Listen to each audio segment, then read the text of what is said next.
समुंदर की गहराइयों में कुछ ऐसा छुपा था जो दुनिया की तकदीर बदल सकता था। साल था 2003 के आसपास का।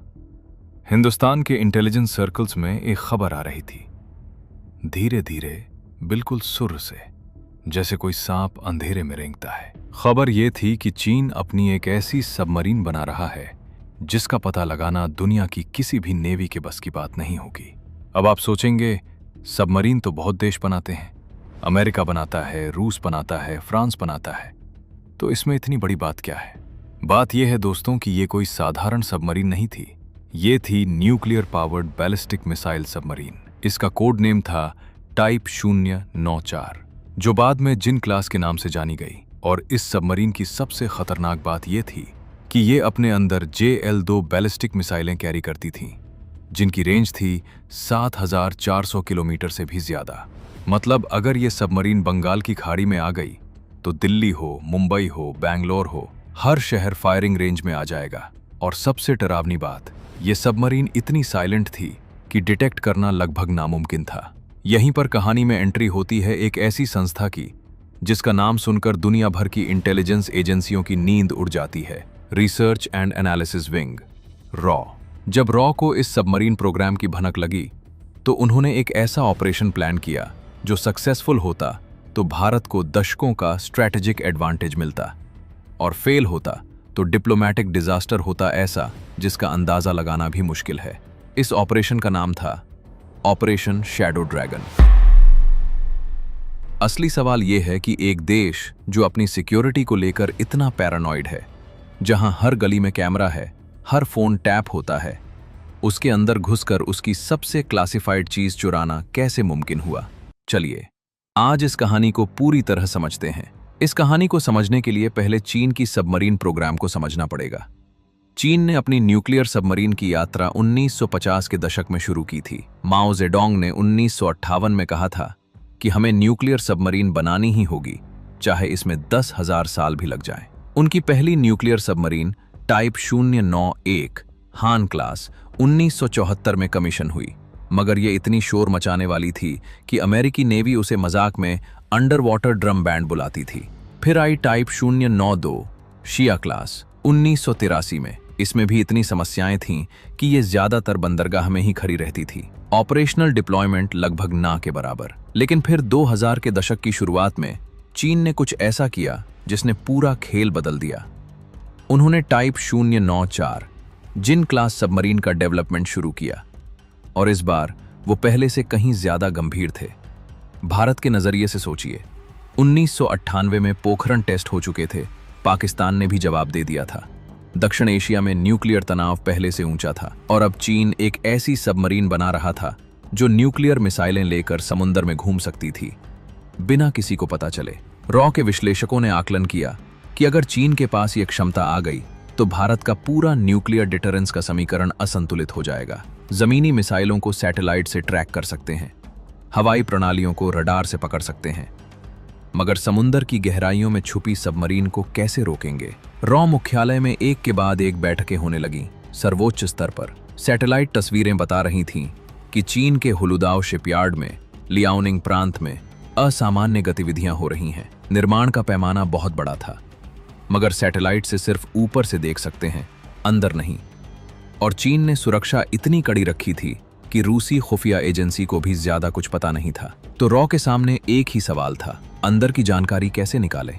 और यहां से शुरू होती है वो कहानी जो आधिकारिक फाइलों में भी पूरी लिखी नहीं गई, जिसके बारे में सिर्फ फुसफुसाहटें हैं, लीक हुई रिपोर्ट्स हैं और सेवानिवृत्त अधिकारियों के अनौपचारिक इंटरव्यू हैं। खुफिया दुनिया में एक शब्द होता है, ह्यूमेंट, ह्यूमन इंटेलिजेंस। मतलब तकनीक से जो काम नहीं होता वो इंसानों से करवाना पड़ता है, और रॉ इसमें माहिर थी।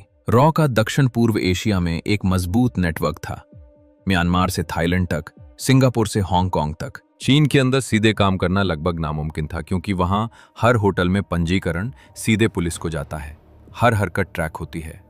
तो रॉ ने अलग रास्ता अपनाया। चीन की जहाज निर्माण उद्योग में बहुत सारे विदेशी ठेकेदार काम करते थे, यूरोपीय, रूसी और दक्षिण पूर्व एशियाई कंपनियां।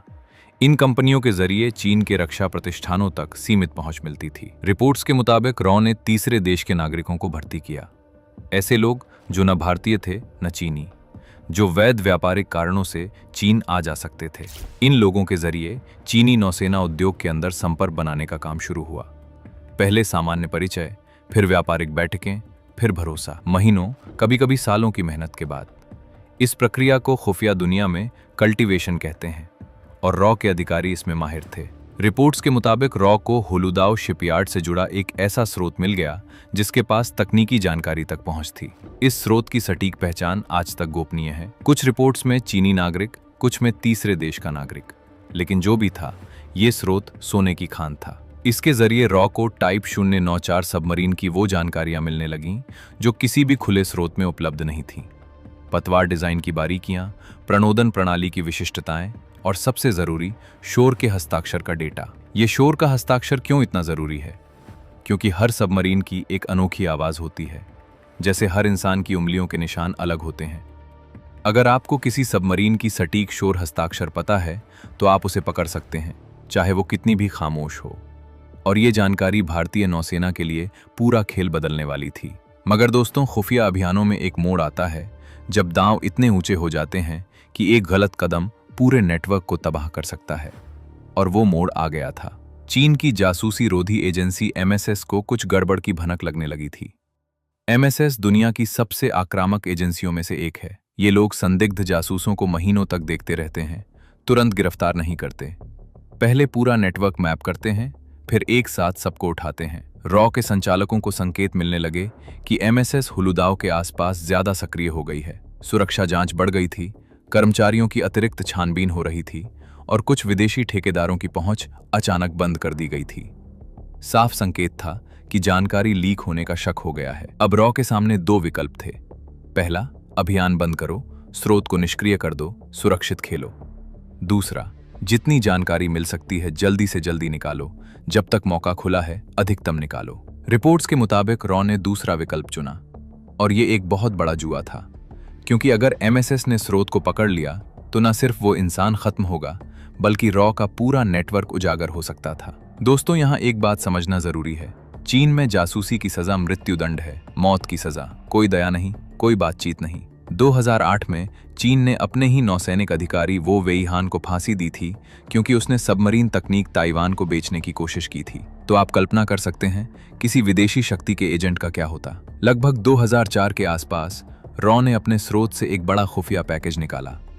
इसमें टाइप 094 के प्रमुख तकनीकी ब्लूप्रिंट थे, पतवार डिजाइन के मापदंड, प्रणोदन प्रणाली की विशिष्टताएं और मिसाइल प्रक्षेपण प्रणाली के बुनियादी रेखाचित्र। ये जानकारी भौतिक थी या डिजिटल, यह स्पष्ट नहीं है, मगर आधुनिक जासूसी में एक छोटी सी माइक्रो SD चिप में, जिसे नाखून के नीचे छुपाया जा सकता है, गीगाबाइट्स का डेटा आ जाता है। डेटा को कई हिस्सों में, कई रास्तों से, अलग अलग लोगों के जरिए निकाला गया।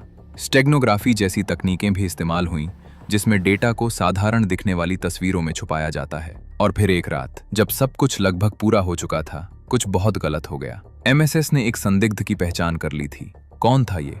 स्रोत अलग अलग बातें कहते हैं। कुछ कहते हैं रॉ का बिचौलिया, कुछ कहते हैं एक चीनी नागरिक। मगर चीनी जासूसी रोधी एजेंसी हरकत में आ गई थी। रॉ ने तुरंत आपातकालीन निष्कर्षण प्रोटोकॉल सक्रिय किए। हर स्रोत के लिए पहले से एक भागने का रास्ता तय होता है, कोड शब्द होते हैं, सुरक्षित ठिकाने होते हैं। रिपोर्ट्स के मुताबिक स्रोत को चीन से एक पड़ोसी देश के रास्ते निकाला गया, संभवतः दक्षिण पूर्व एशियाई सीमा के जरिए, और ये निष्कर्षण सफल रहा। मगर कहानी यहाँ खत्म नहीं हुई। जब निकाले गए डेटा का विश्लेषण किया गया तो जो खुलासे सामने आए, उन्होंने भारत की पूरी नौसैनिक रणनीति को नया आकार दिया। पहली बात, इस सबमरीन का डिजाइन रूसी डेल्टा 3 श्रेणी से काफी प्रेरित था, मतलब चीन ने मौलिक शोध कम किया था। दूसरी बात, सबमरीन के वास्तविक शोर स्तर चीनी दावों से ज्यादा थे, मतलब ये उतनी खामोश नहीं थी जितना चीन दावा कर रहा था। ये भारत के लिए बड़ी राहत थी। तीसरी बात, JL-2 मिसाइल प्रणाली में तकनीकी चुनौतियां थीं जो चीन ने अभी हल नहीं की थीं। और सबसे जरूरी चौथी बात, सबमरीन की संचालन गहराई और सहन शक्ति के सटीक मापदंड मिल गए। भारत को पता चल गया कि यह सबमरीन कितनी गहराई तक जा सकती है और कितने दिन पानी में रह सकती है। पनडुब्बी रोधी युद्ध के लिए सोने जैसी कीमती जानकारी। इस जानकारी के आधार पर भारत ने P-8I पोसाइडन समुद्री गश्ती विमानों की खरीद तेज की, जो विशेष रूप से सबमरीन खोजने के लिए बनाए गए हैं। पानी के अंदर के सेंसर नेटवर्क मजबूत किए गए, खासकर बंगाल की खाड़ी में। और भारत के अपने न्यूक्लियर सबमरीन कार्यक्रम एटीवी, जो बाद में आईएनएस अरिहंत बनी, उसमें भी इस खुफिया जानकारी का उपयोग हुआ। क्योंकि जब आपको पता हो कि प्रतिद्वंदी क्या बना रहा है, तो आप अपना जवाब उसके हिसाब से तैयार कर सकते हैं। 2016 में कमीशन हुई आईएनएस अरिहंत भारत की पहली स्वदेशी परमाणु संचालित बैलिस्टिक मिसाइल सबमरीन थी। विशेषज्ञ कहते हैं कि इसके डिजाइन में चीन की सबमरीन क्षमताओं की विस्तृत जानकारी की महत्वपूर्ण भूमिका थी। अब एक सवाल जो हर कोई पूछता है, चीन को पता चला या नहीं?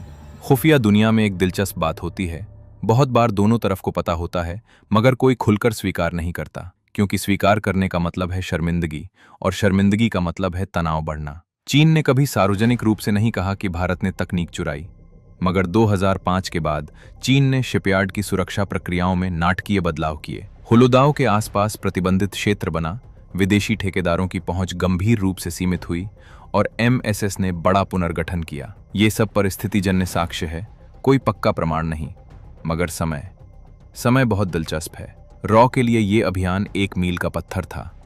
पारंपरिक रूप से रॉ को पाकिस्तान केंद्रित एजेंसी माना जाता था, मगर चीन के अंदर इतना बड़ा अभियान सफलतापूर्वक चलाना, ये रॉ का एक नया आयाम था। इसने साबित किया कि रॉ वैश्विक स्तर पर काम कर सकती है।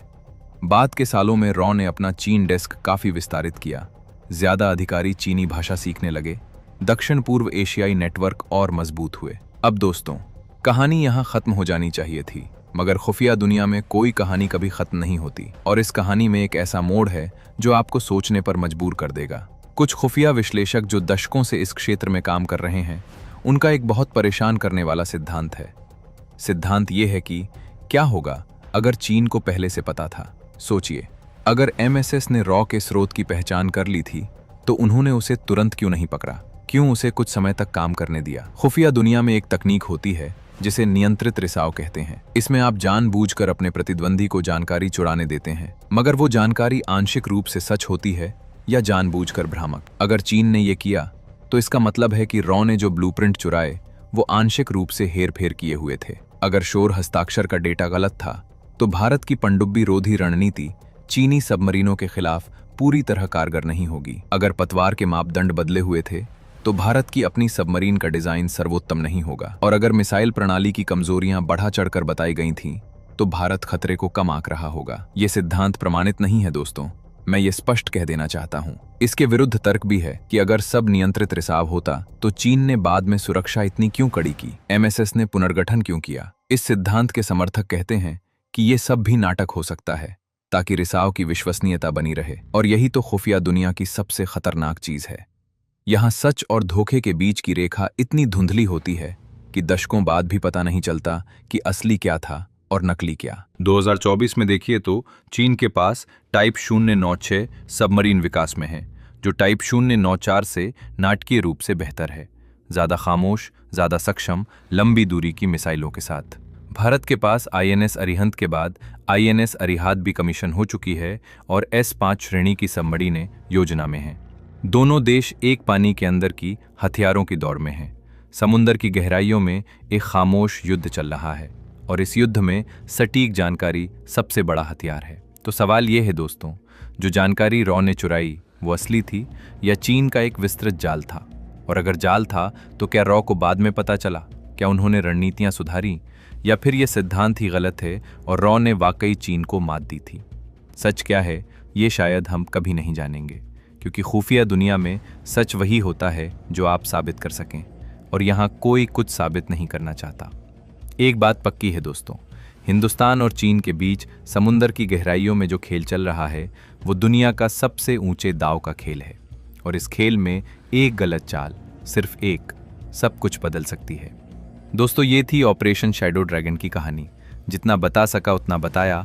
बहुत कुछ ऐसा है जो शायद कभी सार्वजनिक नहीं होगा।